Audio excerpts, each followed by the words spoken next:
Buenos días, bienvenidos a Interior Mágico.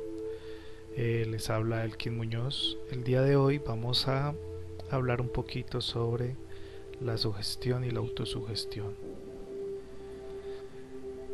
Cuando hablamos de sugestión, estamos refiriéndonos a un estado donde la mente de una persona tiene una idea grabada y constantemente bombardeándola, enviando información sobre un suceso, una idea, un prejuicio o cualquier tipo de concepto que pueda ser grabado en la mente.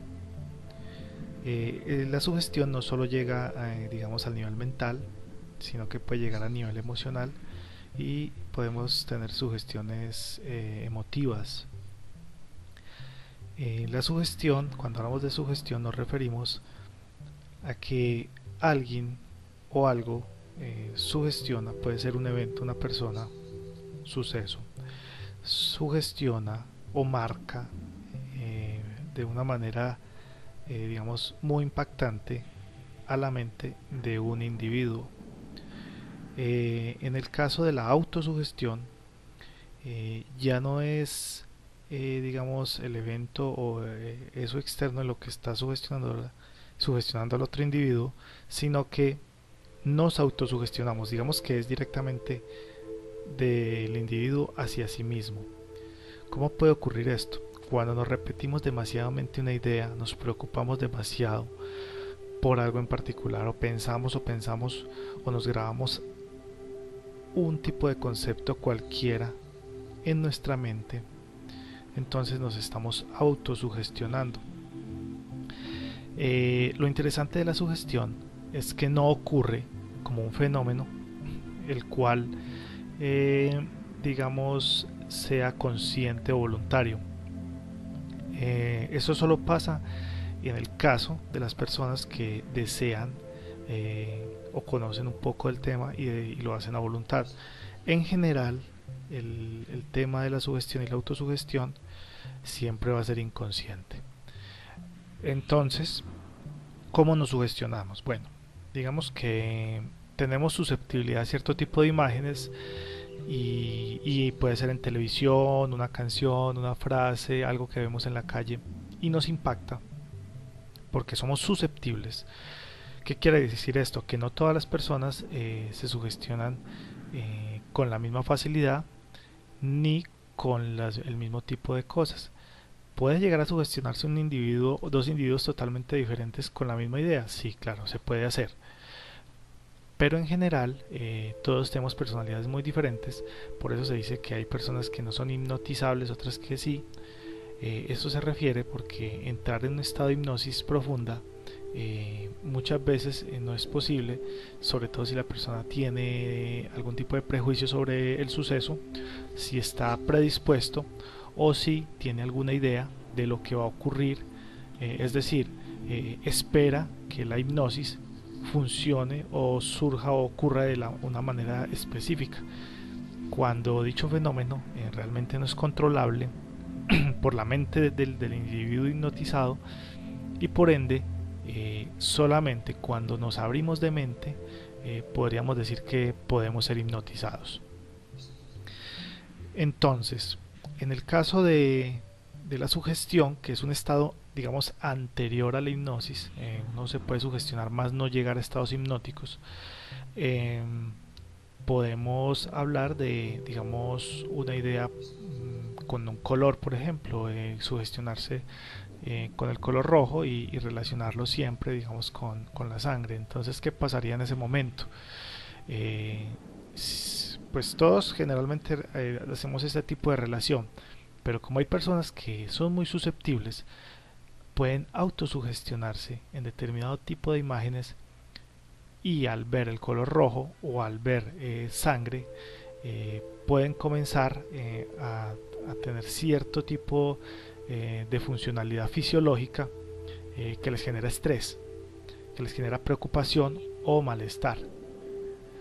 Asimismo, podemos sugestionar a una persona para que por el contrario sienta bienestar. Es así que nace el concepto del efecto placebo, que es un efecto puede ser de sugestión o de autosugestión, donde se le da a un individuo, puede ser un dulce, puede ser agua, o sea, un tipo de sustancia que no es farmacológica, pero que cuando la ingerimos la sentimos como si fuera una medicina. Obviamente, para que esto ocurra, al individuo primero hay que meterle la idea en la cabeza de que eso es una medicina. Eso es el proceso de la sugestión en sí. Bueno, yéndonos un poco más allá de la teoría, porque es muy extenso, realmente yo en un video no voy a alcanzar a hablar todo, ni siquiera en 10 horas podría hablar de todo lo que hay sobre la sugestión y la hipnosis. Esto es solo un brochazo. Vamos a hablar más bien de la práctica de la sugestión, que es lo que nos atañe el día de hoy, es cómo podemos sugestionar a alguien o sugestionarnos a nosotros mismos, específicamente, y hago la aclaración, con la idea o la función de ayudar a la otra persona, siempre respetando las ideas y la mente, la ética y la moral de los individuos a los que nos acercaríamos, digamos, a prestarles un servicio de sugestión o a prestarnos nosotros mismos un servicio de sugestión. Yo específicamente recomiendo la sugestión más que todo para procesos de aprendizaje y para procesos de sanación. Bueno, entonces, ¿cómo podemos sugestionarnos en cuanto a procesos de aprendizaje? Una mente que está estudiando, digamos, en un bachillerato y quiere aprender, no sé, el arte de la matemática, pues por cultura general, sobre todo, sí, en el bachillerato se da y es muy común que las personas digan que no son buenas para la matemática. Este tipo de idea se arraiga tanto en la cultura que es una idea sugestiva, casi podríamos decir que es subliminal. La sugestión y la subliminalidad van de la mano, porque cuando vamos a realizar un proceso de sugestión, la persona o la mente como tal no debe darse cuenta que está siendo sugestionada. Eh, es decir, llamamos su atención hacia otra cosa, mientras que digamos, hacemos que la mente mire hacia la izquierda y por la derecha insertamos la idea que deseamos. Entonces, en el caso de la matemática, pues inconscientemente y repetidamente nuestra mente está diciendo que somos malos para las matemáticas, pero no nos damos cuenta, pues acabo de decirlo, es inconsciente. Por lo tanto, estamos sugestionándonos y efectivamente obtenemos esos resultados. Sin embargo, y así es como funcionan los procesos de aprendizaje del lenguaje, a través de discos, cassettes, en grabaciones que escuchamos mientras dormimos, lo que hacemos es que permitimos que el léxico, o en este caso la matemática, ingrese a nuestra mente mientras nuestra mente no es consciente, mientras nuestra mente no está alerta. Entonces, si nosotros comenzamos a usar un proceso neurolingüístico donde nos convenzamos realmente de que la matemática es nuestro fuerte, ojo, entre más conscientemente lo hagamos, más conscientes debemos de ser y más responsables sobre el resultado que estamos obteniendo. Si lo hacemos de manera inconsciente, bueno, pues el resultado, digamos, que puede ser el mismo, pero no nos vamos a dar cuenta de cómo ocurre. En el caso de la autosugestión, yo la utilizo el proceso más que como para sanar o algo por el estilo, lo utilizo para observar procesos independientes. Es decir, yo comienzo a tener ideas sobre la vida en general, sobre una persona, sobre un programa de televisión, sobre un tema de cultura, sobre las personas de un país, y lo que estoy haciendo es que estoy desarrollando una cantidad de prejuicios. Todos esos prejuicios funcionan a nivel inconsciente. Cuando yo comienzo a observar cómo funcionan esos procesos, entonces dejo de autosugestionarme. ¿Por qué es ideal dejar de autosugestionarse? Porque Cuando estamos en el mundo en general y nos desenvolvemos en él, muchas veces tenemos unas ideas muy arraigadas, muy cerradas, que lo que hacen es limitar a las personas que hay a nuestro alrededor para acercarse a nuestro mundo, y nuestro mundo es limitado frente a ciertas situaciones. Eso en cuanto al desenvolvimiento en general. Si vamos a hablar de prácticas metafísicas, esotéricas o psíquicas, cuando yo me sugestiono, este fenómeno se ve mucho en el campo religioso. Cuando una persona se sugestiona a sí misma de una manera muy marcada sobre una situación, un ser, digamos, no físico, un ángel, un demonio, comienza a generar ciertos fenómenos a su alrededor que no necesariamente son fenómenos parapsicológicos o fantasmagóricos, por decirlo de alguna manera, sino psicológicos.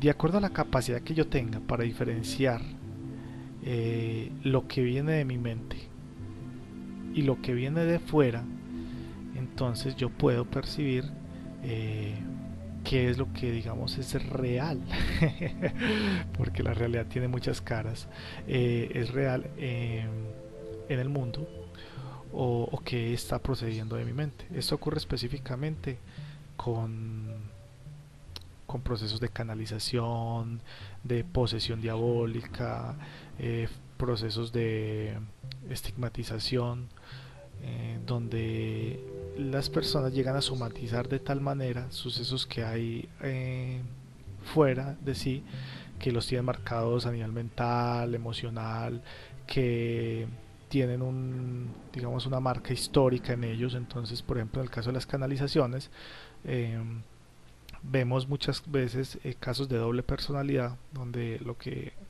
manifiesta la persona cuando supuestamente está canalizando es más que sus propios pensamientos, pero digamos de una fase reprimida de su psicología o de su ego. Por eso es tan importante la autoobservación frente a lo que son los procesos de autosugestión. Cuando hablamos de sugestión a otras personas, voy a darles un sencillo ejercicio donde podemos sugestionarlos para que aprendan un idioma, para que se sientan bien sobre un dolor. No reemplaza la medicina, mucho cuidado. Como les digo, es un efecto placebo, que lo que hace es que hace que la persona genere más endorfinas, se sienta bien y digamos pueda ser tratado o movido de un lugar a otro.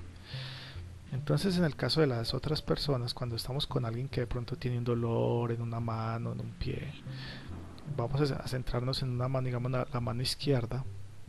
Vamos a comenzar a pasar la mano de nosotros, puede ser ambas manos o una sola mano. Hay que tener muy claro que si vamos a usar un procedimiento de sugestión, lo ideal es que sea muy mecánico, debe ser muy repetitivo. La repetición, así como en la oración, es la que va a tener la clave aquí. Entonces comenzamos a pasar la mano por el brazo sin tocarle el brazo, muy cerca y muy lentamente. Vamos a como si lo acariciáramos pero sin tocarlo.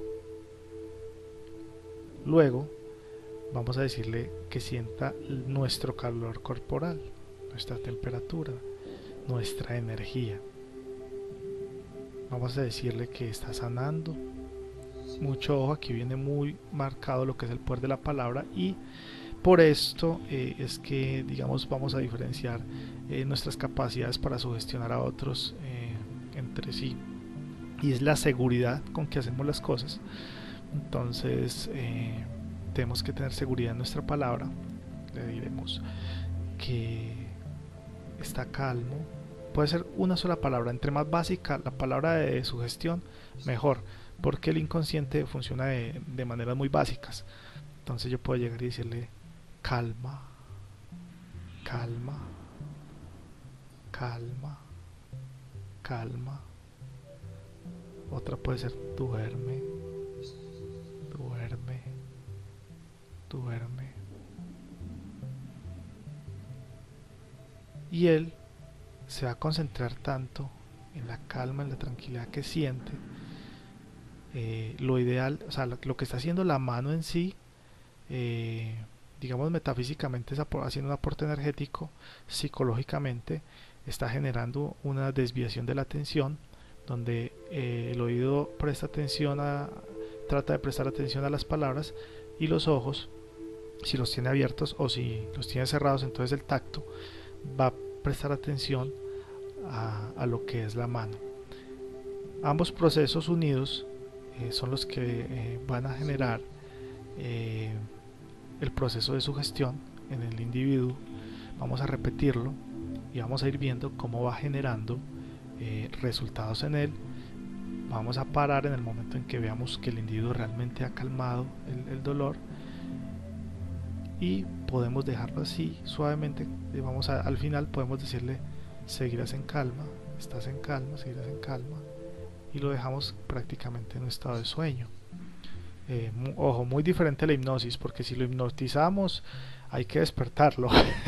Se han presentado casos de hipnosis donde las personas no saben cómo volver a atraer al individuo que está hipnotizado, y le dicen: despierta, despierta, y él se queda dormido. Entonces, por eso les digo, es sugestión, no hipnosis. Simplemente vamos a sugestionarlo para generar un efecto placebo donde ya no le duela. O en la cabeza, donde le decimos: tú entiendes, tú entiendes, tú entiendes, tú entiendes.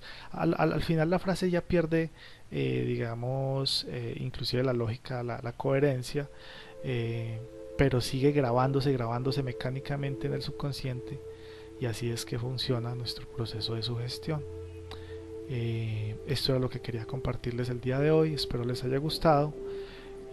Nos vemos más adelante en otro video. Muchas gracias.